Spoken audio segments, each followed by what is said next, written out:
She was 9 years old and already invisible. Nobody saw the little girl sitting by the trash pile holding a broken book with no cover. Her name was Sophia, and in that moment she was trying to read a torn page with no light, no sound, no satin. Just her and that dream she didn't even know how to name. She didn't cry. Not because she wasn't sad, but because in her world, crying felt like a luxury. People walked by her house every day. A house made of thin wood, leaking. When it rained, shaking when the wind blew. But no one ever stopped. Not once. That day her stomach hurt. Not from hunger, she was used to that, but from something deeper. That feeling that maybe she wasn't meant to be more than a shadow in the favela. And still, she opened that page again, just one word. One strange word she didn't understand. Molecule. That's when it started. She didn't know how or why, but something inside whispered, "Learn this. One day it will matter." And from that night on, everything changed, even if the world didn't know it yet. Sophia didn't have toys, but she had imagination. While other kids played with dolls or phones, she sat under a broken lamppost with a stick and dirt, drawing stars on the ground. She would whisper their names, made-up names, like they were friends. At night, lying on her thin mattress, she had one ritual. She looked up at the wooden ceiling, where a small hole let in a piece of moonlight. Every night she made the same wish. Not for food, not for clothes, but for a book. A real one. A science book. If I could have just one, I'd never ask for anything again. But she never told anyone, not even her mother. They had bigger problems. Rent, rice, safety. Her mom worked cleaning rich houses, and every evening she came home tired, her hands shaking, eyes red. Sophia would help her wash her feet, quietly, without asking for stories, without asking for dreams. At school, she was the girl in the back, the one with the broken shoes and the too big uniform. She spoke softly. She avoided mirrors. She hated lunchtime because she had nothing to eat. Sometimes other kids laughed, called her ghost girl because of how quiet she was, because of how she looked like she didn't belong. But there was one thing they didn't see. Inside her notebook, the only thing she owned that was truly hers, there were tiny secrets, drawings of cells, of atoms, of molecules, copied from old posters on the classroom wall. One day, she wrote at the bottom of a page, "I'll know what all this means." She didn't know it yet, but that sentence would follow her for years, through storms, through silence, through the fire of becoming. Sophia was 13 when her teacher said it, the sentence that cracked something inside her. Girls like you don't become scientists, maybe a nurse if you're lucky. She didn't answer. She just nodded and sat down. But that day, she stopped drawing atoms in her notebook. The truth is, she already felt like she didn't belong. Her school had no lab, no microscope, no one talked about science, no one believed in science. At least not for people like her. Every day, she walked 1 hour to get there, her shoes torn, her stomach empty. But her dreams were still alive, small, shaking, but alive, until her mom got sick. It started with a cough. Then came the hospital visits, bills, less work, less food. Sophia stopped going to school for a while. She stayed home, taking care of her mother, cooking rice with only salt, using candles to read whatever paper she could find, receipts, pamphlets, anything with letters. She never cried in front of anyone. But every night, when the lights went out and the street dogs barked, her pillow knew the truth. She began to doubt herself. Maybe the teacher was right. Maybe the world was right. Maybe she was nothing but a poor girl with big ideas and no future. There was one night that never left her. A blackout hit the neighborhood. Everything was dark. Sophia lit one candle, sat beside her mom, and looked outside. The stars were invisible behind the clouds. Her notebook was gone. Lost in a flood the week before, she whispered to no one, "What if I disappear too? Would anyone notice?" That question stayed. It lived in her chest like a slow fire. She smiled during the day, helped her neighbors, said thank you to every little thing, but inside she was shrinking. She thought of giving up on science, on herself, on trying. But something, maybe stubbornness, maybe instinct, kept her going. Not with hope, not yet, just movement, just breath. Because sometimes surviving is the only way to say, "I'm still here." The day everything started to shift. It didn't look special. Sophia was sitting outside a small community library, not inside, because she didn't have a library card. She watched other kids walk in and out, holding books like keys to a world she could never touch. And then it happened. A woman dropped her bag near the entrance, papers everywhere, flying like butterflies.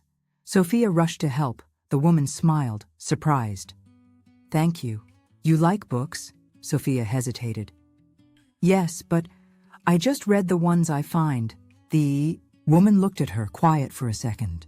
Then she said, "Come back tomorrow. I want to show you something." Sophia came back.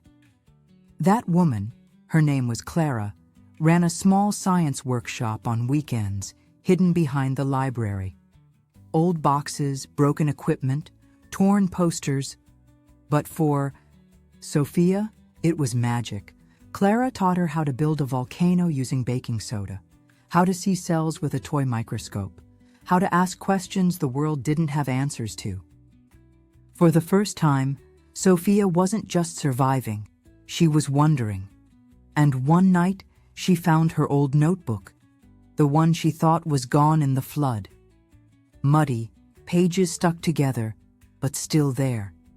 She opened it and wrote, "Maybe I don't need a perfect world, I just need a crack of light." That was her spark. From that day on, she cleaned shoes in the morning, studied at the library in the afternoon, and helped Clara on the weekends. She didn't always understand the lessons. Sometimes she failed. Sometimes she got tired and angry, but she kept showing up. One night, Clara gave her a book. It was about women scientists. On the first page, she wrote, "To Sophia, you don't have to be perfect. You just have to stay curious." Sophia held the book like a treasure. She had no lab, no mentor with a PhD, no internet at home. But she had curiosity. She had grit. She had one person who believed in her, and sometimes that's how revolutions begin. Waking up before the sun. Feet cold on the cement floor. Another day. Another test. Sophia was now in high school. A miracle on its own. She had to fight for that spot. Literally, she stood in line for 12 hours just to register. And when they told her she didn't have the right documents, she didn't cry. She asked what she needed, came back the next day and the next, until they gave her a chance. But the school wasn't made for her. The kids laughed at her old clothes. They called her lab rat when she tried to talk about science. She didn't eat during lunch breaks, not because she wasn't hungry, but because she only had bus money. Still, she stayed. Every evening, she cleaned tables in a restaurant. At night, she studied by candlelight, drawing diagrams on paper bags. She taught herself algebra by solving problems on the back of old receipts. Sometimes she fell asleep with her face on the notebook. Sometimes she screamed into her pillow because everything felt too much. She wanted to quit so many times, but then she'd remember Clara's words, "Stay curious," and she'd flip the page again. She started entering science fairs. The first time she froze, forgot her words. The judges moved on. Second time, her project didn't work. The volcano didn't explode. It just fizzled. People laughed, but she didn't stop. She fixed the project. She practiced her voice. She watched YouTube videos at the library to learn how to speak with confidence. By the third time, she didn't win. But someone in the crowd clapped. An old man with a notebook came to her. He was a teacher from a community college. "You have something," he said. "I don't know what it is yet, but it's real." That was all she needed. Not applause, not trophies. Just one person noticing the fire she kept feeding every single day. From then on, Sophia kept walking, step by step, tired, broke. But not broken, because every failure taught her something, and every small victory, a finished equation, a working experiment, a nod from a teacher, was proof that she was becoming someone new. Not overnight, not perfectly, but truly. It was the night before the biggest science competition in the city. Sophia was sitting on the edge of her bed, holding a small, hand-built model of a water filter, her project. Made with sand, coal, and recycled plastic, it could clean rainwater using simple materials. The idea came from her community, where clean water was a daily struggle. Her hands were shaking, not from excitement, from fear. That morning, her boss at the restaurant had given her a choice. "We need you tomorrow night. Big event, extra tips." If she worked, she could finally fix the leak in their roof, buy new shoes for her brother, maybe even afford a second-hand laptop. But the science fair, it was her one shot. University scouts would be there. Real scientists. She looked at the cracked ceiling, then at the project in her lap, and for the first time in months, she didn't know what to do. She walked to the kitchen where her mom was folding clothes. "My," she started. Her mom looked up, tired, but calm. "You already know the answer," she said. "But it's your life. You choose." Sophia nodded, walked back to her room. She stared at her reflection in the window. The candle behind her made her face glow. "What if I fail again?" she whispered to herself. Silence. And then she took a marker and wrote a sentence on the wall just above her bed. "If I don't try, I'll never know." That night, she didn't sleep. She rebuilt the model, cleaned it, practiced her speech in front of the mirror with her little brother acting like a judge. And in the morning, she put on her cleanest clothes, tied her hair back, and walked out. The door. No regrets, just hope. The science fair was louder than she expected. Bright lights, tables full of tech, students with polished uniforms and rehearsed smiles. Sophia stood beside her model, small, simple, handmade. Her hands trembled. Again, but this time, not from fear, from fire. People walked past her table. Some didn't stop, but one man did. A judge, tall, serious, with silver glasses and curious eyes. He looked at the filter, touched the sand gently. "What inspired this?" he asked. Sophia swallowed hard, and then told him the truth. "Where I come from, clean water is a luxury. I wanted to change that." even if it's just for one family, one child. The man didn't say anything. He just smiled, quietly, respectfully, and walked away. Hours passed. The announcement time came. They called out third place, then second. She didn't move. And first place goes to... A pause. Sofia Mendez, for her low-cost water filtration system. She froze. People clapped. Some looked confused, others smiled. But Sofia, she just stood there. Because in that second, she wasn't in a science fair. She was in the favela again, standing in the rain, thinking about clean water. She was 10 years old, holding a broken book under a leaking roof. She was 15, getting laughed at for dreaming too big. She was her mother, washing dishes with cracked hands. She was every version of herself, collapsing into this moment. Sofia walked up to the stage, accepted the medal, thanked the judges, and when it was over, she stepped outside alone, sat on the sidewalk, and cried. Not because of the prize, but because, for the first time, she believed it. She was enough. Sometimes the biggest change doesn't happen in the world. It happens inside. After the science fair, Sofia didn't wake up rich. She didn't have all the answers, but something had shifted. She walked with her head a little higher.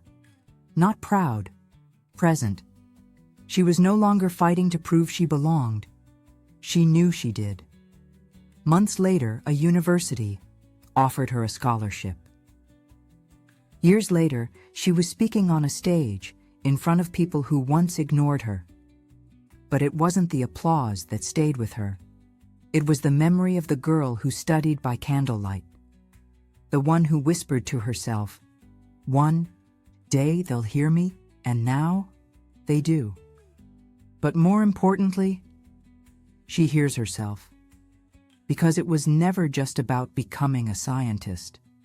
It was about becoming someone she could believe in, and maybe, just maybe, that's what real success looks like. If you believe in the power of stories to inspire change, if you want more moments like Sofia's, stories that move, stories that challenge, and stories that make you see the world differently, then subscribe to this channel. Join a community of dreamers, doers, and believers. Click that subscribe button and never miss a story that could change the way you see yourself. Because this journey, it's just beginning. Let's keep it going together.